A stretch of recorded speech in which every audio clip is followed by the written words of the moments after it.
Welcome to the BrightWord Books Podcast. I'm your host, Chris Dabbs, and today we're going to shine a light on powerful stories and the authors who bring them to life. Today, we're honoured to feature Dr. Helene Z. Hill, renowned radiation biologist, Professor Emerita, and new author of the gripping memoir, The Crying Window, memoir of a female scientist looking for truth. Now, this book is an extraordinary journey through decades of resilience, discovery, and courage.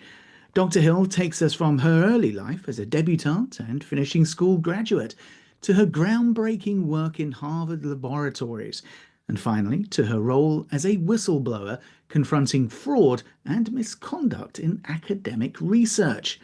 Now, with unflinching honesty, she shares what it meant to be a woman in a male dominated scientific world, to balance career and family while raising 4 children, and to endure institutional betrayal when she chose integrity over silence. The Crying Window is not only a personal memoir, it's a broader reflection on truth, perseverance, and the challenges women in science continue to face today. So, stay with us as we dive into Dr. Hill's remarkable story, her insights on science and ethics, and what it truly means to fight for truth. So, here we are. Hello, Doctor. Hello, Helena. How are you today? Oh, I'm fine, thank you. Excellent. I'm really excited to talk about this because, looking at, well, I guess you're going to explain, but looking at academia and how it's treated you and the things that you've seen, it's really amazing, I think. So let's get straight into it. I mean, what inspired you to write The Crying Window and share, well, your journey at this stage of your life, really? I guess what inspired me was that I wanted to tell my story. Um, I wanted I wanted to really basically talk to other women and let them know that you have to hang in there, you have to stand by what you believe in, and it's very important to stick with the truth. Hmm.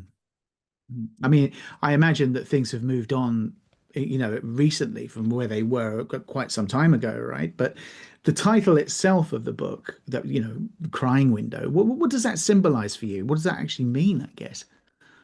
Well, the crying window, when we first moved, when I finished my PhD and had done a postdoctoral fellowship at Harvard Medical School, Mm. it was my husband is a physician, and he had just finished his residency at in Boston at the one of the Harvard hospitals, and we got our first real job for each of us, which was out in Colorado at the University of Colorado Medical School, and he was in the Department of Surgery, and I was in the Department of Biophysics and Genetics. And I started out as a postdoctoral fellow, but then I was promoted to be uh, an assistant professor. And things went very well at first. Um, I wrote a paper that was in the Proceedings of the National Academy of Sciences the first year, and things looked as though they were going to be just wonderful. And then they kind of went south. Mm. And I was interviewed on the local newspaper, the Denver Post, as a woman in science, of which there were very few at that medical school. And after that, I was asked to serve on a committee to look into women's affairs, and I did that. And I found that there were almost no women on the faculty at the medical school, and the ones that were there were either instructors or assistant professors. Very few of them were in tenured positions, which would be associate professor or full professor. And so another woman and I got together. We were allowed access to the personnel action forms in the dean's office, and we tabulated the salaries that the women were getting and the promotions rates and all that sort of thing. And then I sent a memo to the dean. I was very naive in those days. Mm.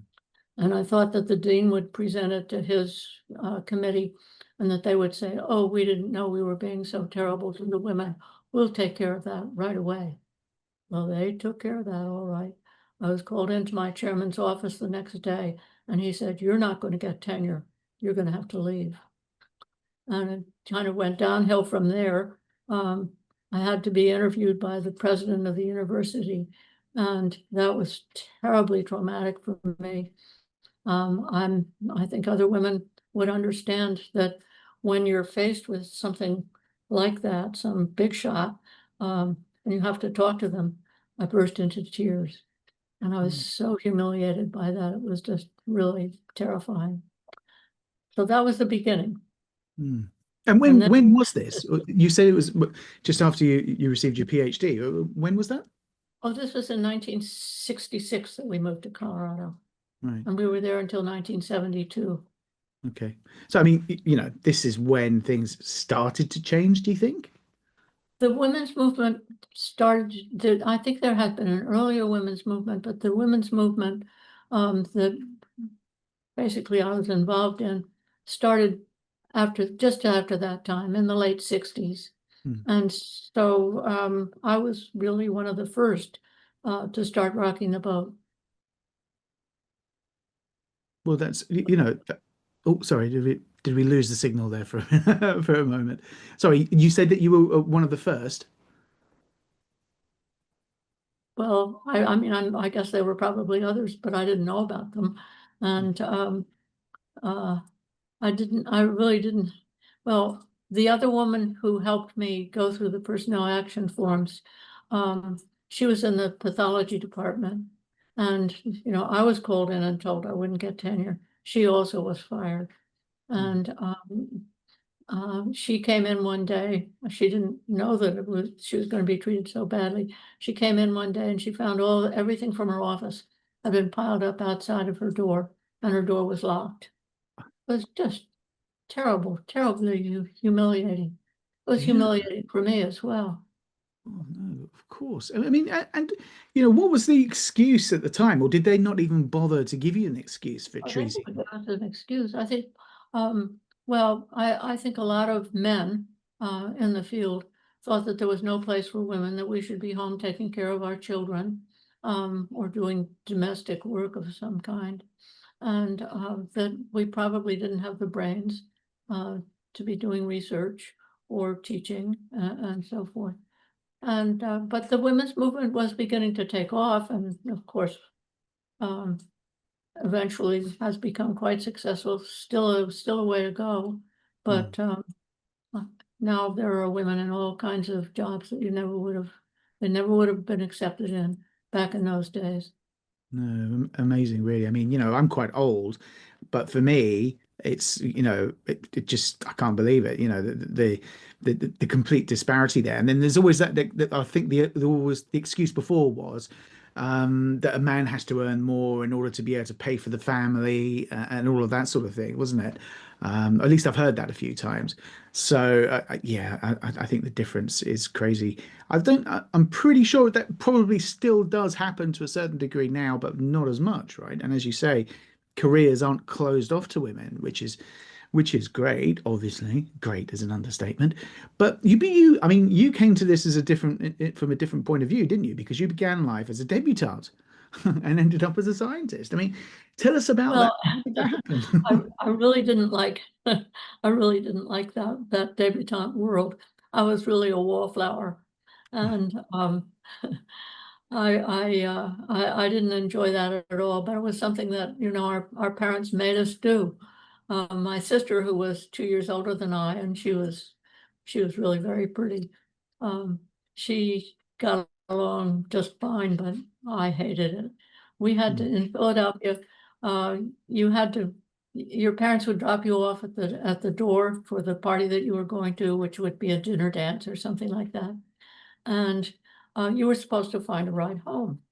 And so, I agonized the whole evening, hoping that someone would invite me to go home, and they would take me home. It worked out pretty well, except for the very last party that I went to, and then I didn't get a ride home, and I didn't know what to do, and I didn't want to call my parents because it was so humiliating. So there was a girl who was there with her beau, and I didn't know her very well, but I knew she lived really close to where I did. So I asked if I could have a ride in their car, and they gave me a ride, and it was a convertible, and the top was down, and I sat in the back seat, and it was bitter cold, and the two of them sat in the front seat. And back in those days, when you got along with your boyfriend, it was called necking. And they were necking, and I was sitting in the back seat. Oh my God. It was Looking just around. horrible. Right. Wishing I was somewhere else. I can imagine. Oh no. Yeah, I can understand. Okay. So was this in the US then? In the South or not in the It was South? outside of Philadelphia, Oh, okay. Right, the right. suburb, right? Yeah, excellent. You don't hear that, anymore, obviously. I mean, I'm sure it happens, right? But within certain circles. So it's You nice can to read hear my that. book. Yeah, it's nice to hear about that. But that's quite some pressure for a girl, I'd have thought. You've Oh, got it to. really was. It really was. Our next door neighbor, she was the same age that I was. And so she was a debutante at the same time I was. And we did a lot of things together. And that particular night that I had to sit in the back seat, she had gotten a ride home. She didn't have to ask somebody. I felt so jealous of her. Yeah, yeah, exactly. Oh, I can imagine. No, honestly, yeah. So, I mean, so that made you become a scientist, or was it? I mean, No, no. exactly, That exactly. didn't have anything to do with it. Although I knew I didn't want the social life, but um, no, I always wanted to be a scientist. Because obviously so you're a geneticist, or you are a geneticist, right? That was my first job, was in genetics. Yes, Right. right. So, But after that, because I married to my husband and he wanted to be in academic medicine, and I'm sure everybody said, "Oh, she's just going on his coattails." Um, but that was okay as long as I got a job. But mm, whenever things didn't go too well for him at the University of Colorado either. So we his next job that he found was in St. Louis at the Washington University Medical School, and they had a place for me. But I know that people would say, "Oh, well, she just got that job because she's his wife." Um, so it was a little hard to take, well, as time went on. yeah, yeah. Yeah, that must be really tough. And of course, you're in a relatively new field as well, right? With genetics at the time. So with Crick, wasn't it? And things like that. So it was Oh, Francis it Crick. definitely was a new field and it was very exciting. But Mm, then my job from then on was in radiology, which I like a lot. mm. My PhD was in actually photobiology.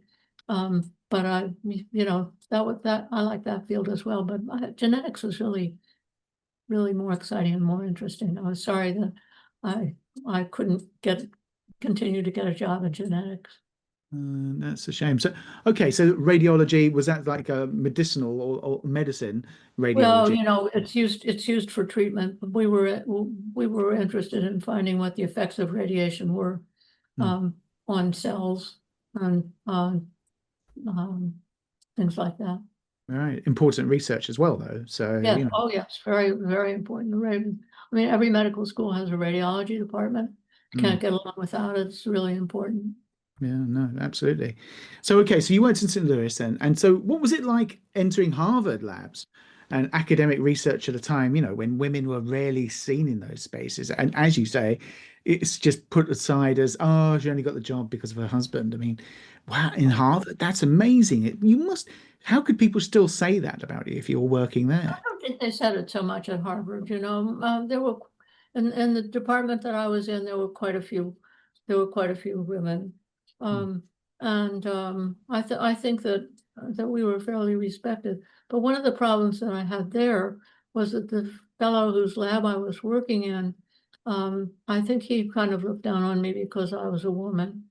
And he was studying rat liver protein synthesis.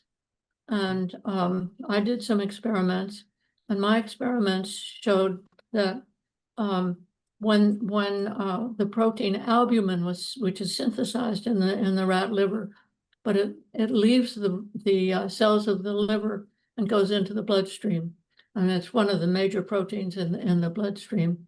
And what I discovered was that when it's synthesized in the liver, it's larger than the albumin that's circulating in the blood. So in other words, in order to pass out of the cell in the liver, it has to be cut to get out and then to do whatever it's going to do in the bloodstream. And my professor didn't believe my results. And so we never really published that. And somebody else discovered it.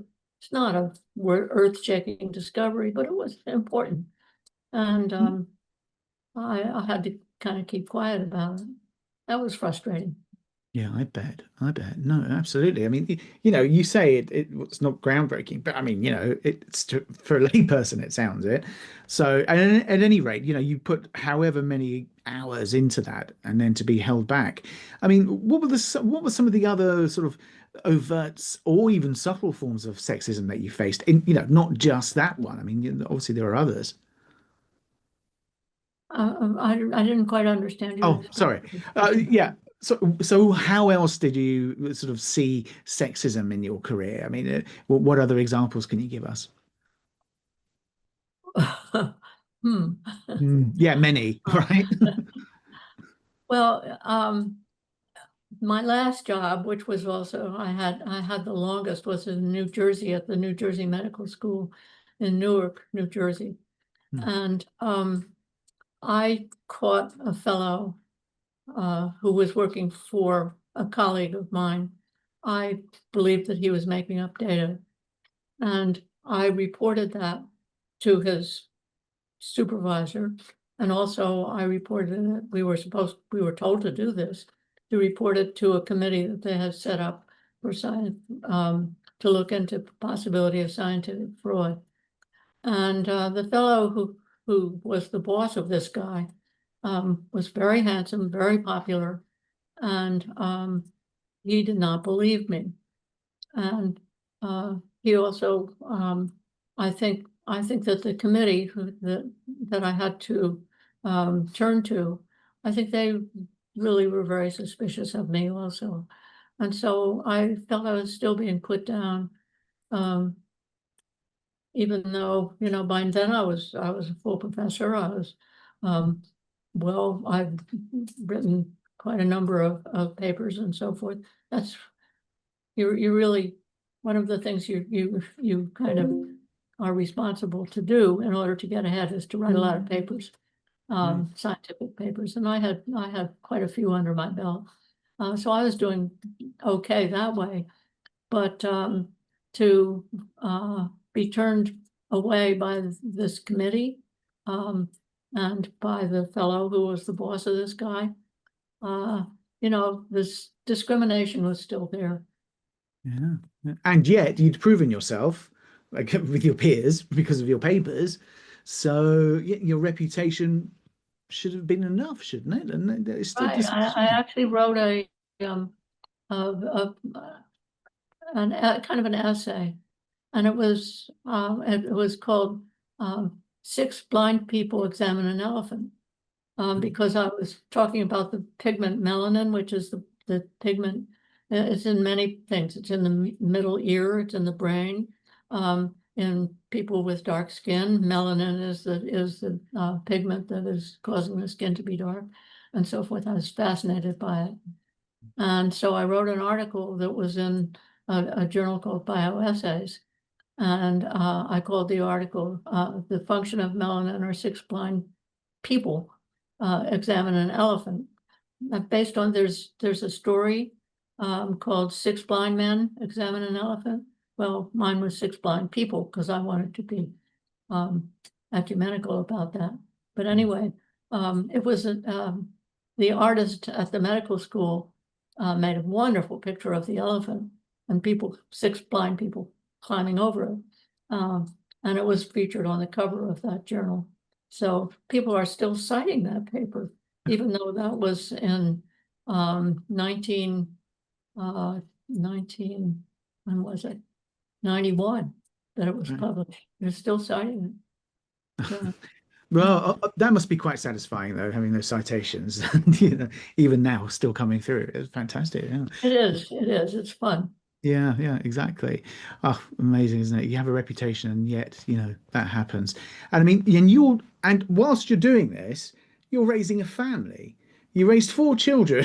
Why? Children, While, right. this demanding scientific career, teaching, research, everything, and Well, four children. I think that children get the short end of the stick. I really do. I think, especially in Colorado where I was so desperate to not, I mean, it was so upsetting to really be bounced as a result of my investigations and so forth.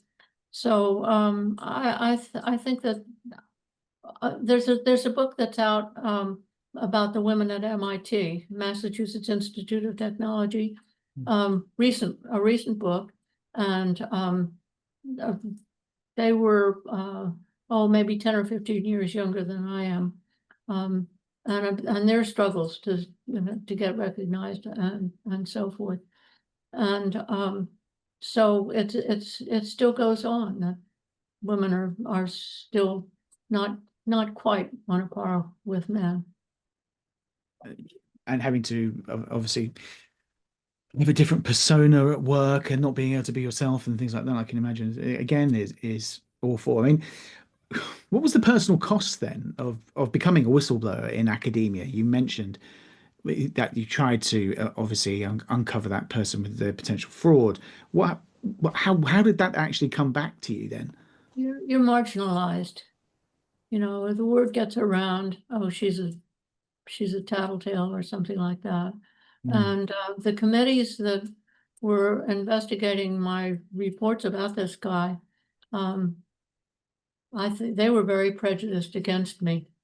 Um, so because the guy that the fellow that this cheater worked for, very handsome, very good mm, looking, and had done very well.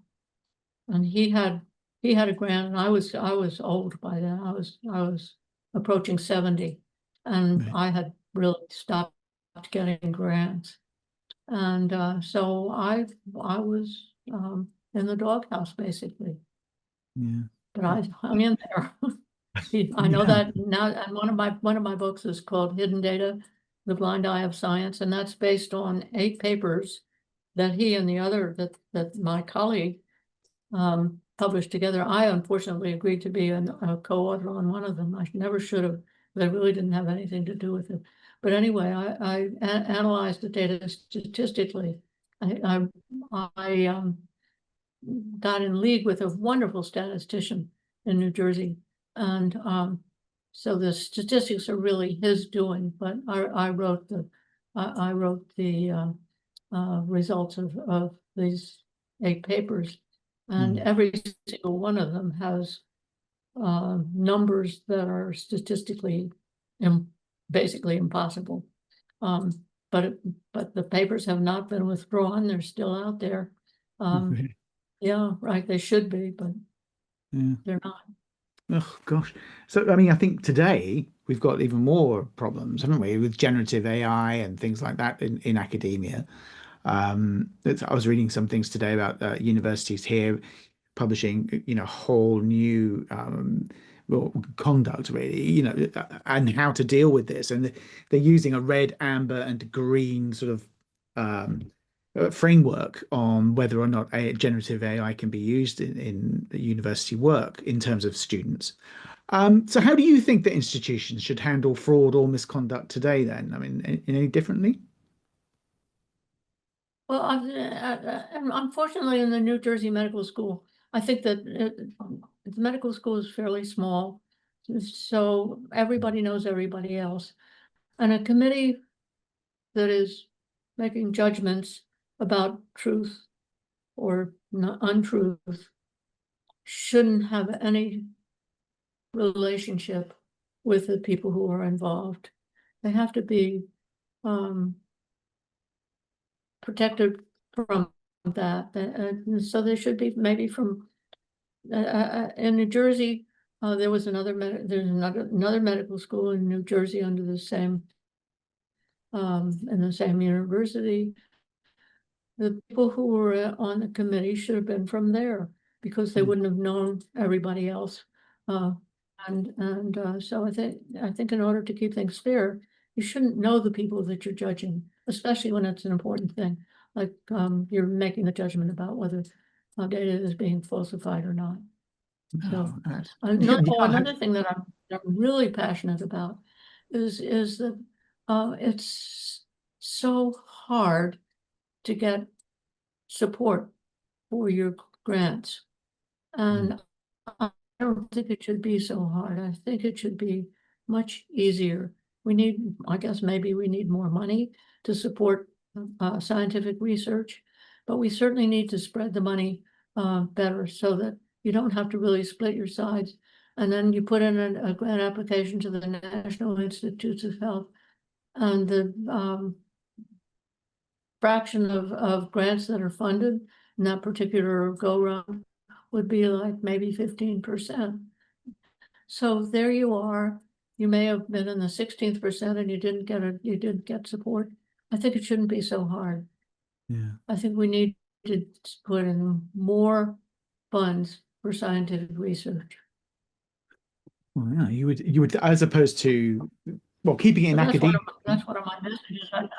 I think that the fellow that the boss, my colleague, actually, I think he was driven to turn a blind eye because he didn't want to lose his grant.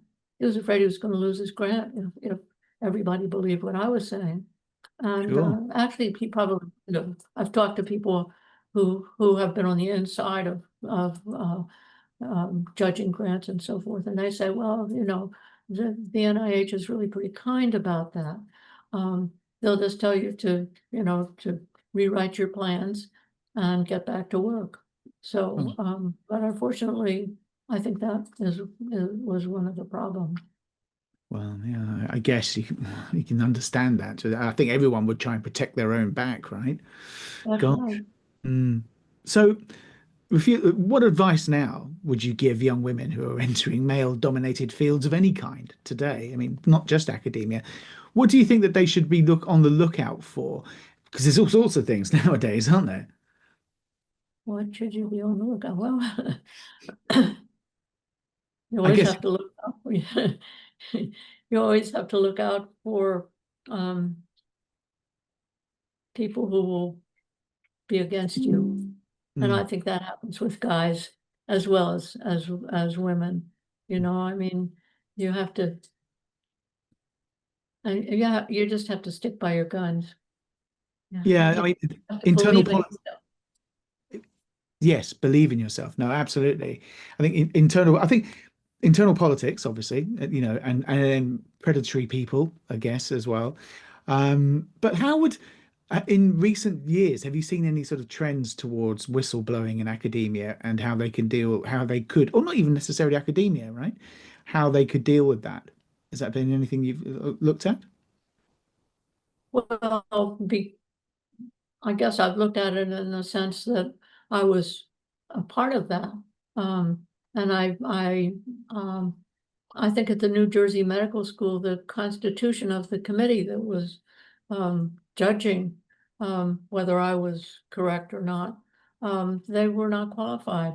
I think more than half of that committee were not scientists themselves. They were administrators. And administrators, well, what do they know about radiation and all Mm. that sort of thing? Not only that, but I think that they also, some of them were friends with my colleague, who was the boss of the guy that was making up the data. And they just thought I was an old woman that should, what's she still doing here? Why doesn't she retire? Yeah. That sort of thing. Well, yeah, exactly. Go away. Stop causing trouble, kind of thing, right? Right. Yeah, an old bag. Yeah, right. So, well, okay. So looking back then, I don't know how you did it, but I mean, how did you keep yourself grounded during those times? Betrayal, isolation, the whole lot. How did you manage to cope with that? That's I don't know, you just do. Um, One thing, since I no longer could work with the people that I've been working with, I had a postdoc who worked for me earlier, and she was now a professor at City College in New York. And so I ran into her and I told her that things weren't going well. And so I started working in her lab. I commuted to New York. I did it for about 2 years. Really enjoyed that. She had wonderful students. She was a wonderful person herself. So that worked out very well. And then there were other people at the New Jersey Medical School that I met that also were interested in things that I was doing. And so they helped me out. So I had friends. Hmm. So you had a nice circle I'm not around. in my department. Yeah, all right. Yeah, so they were zoologists or something, right? I know what you mean. But at least you had, okay, so you had a good sort of support network around you anyway. Uh, Right. Yeah. but yeah, still it must, yeah, I see what you mean. Okay, well, let's move on to, I love to work at the bench. yeah. I started out my scientific career. I worked at, just after I graduated from college, I worked at Sloan Kettering Institute for Cancer Research in New York. And I just loved being a person who was doing experiments. I really preferred doing that than making up experiments. I make them up for myself, but Yeah. I like to do them. Yeah, satisfying, I guess, right? And Oh, and very, and very. intriguing, Yeah, because right. yeah, Besides, I know I'm doing it right. right, exactly. No, I can imagine. I can imagine. Hats off to you being able to do that. I mean, poof. But as far as transitioning over to writing, you've written a few books now. I'm sure our listeners will want to know about the actual process of doing that, if you don't mind talking about that. But what was the hardest part then of reliving and writing about your own experiences? I mean, was it an emotional journey writing this, or did you feel angry, or did you feel let down? How did that work? I never felt angry. I never felt angry. No, I had a wonderful education, and of course English, the the discipline of English was all the way along in my schooling. And so I learned to write well. And I enjoy writing. I don't think I'm a wonderful writer or anything like that. I'm very realistic. Not very good at describing beautiful things and so forth. Mhm. But I well, I know my field pretty well, so I can write that, and I really enjoyed the writing part of it. And so, was there anything in particular that maybe, I don't know, you were writing about that surprised you? I don't know, about the process or anything that you think, oh, you know what? I actually really enjoyed this particular part. Well, I liked telling my story. I wanted to tell my story. I wanted people to know about it, you know, and I hope now they'll buy my book. The three books that I'm responsible for. Response. I like that. So, Yeah.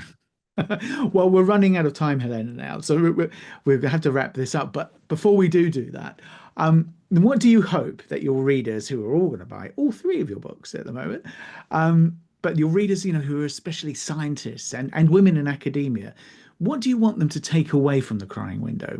What message or what lesson?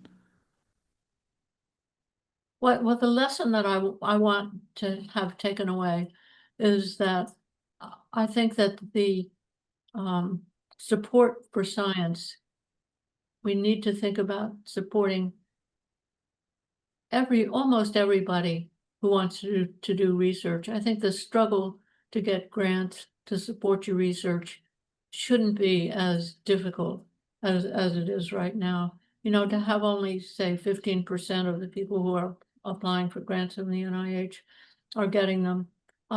That's really hard. You get really tired of writing grant after grant after grant. And now things are worse in the United States. You know, the NIH is really suffering because of the current administration and what they're doing to it. That's just awful.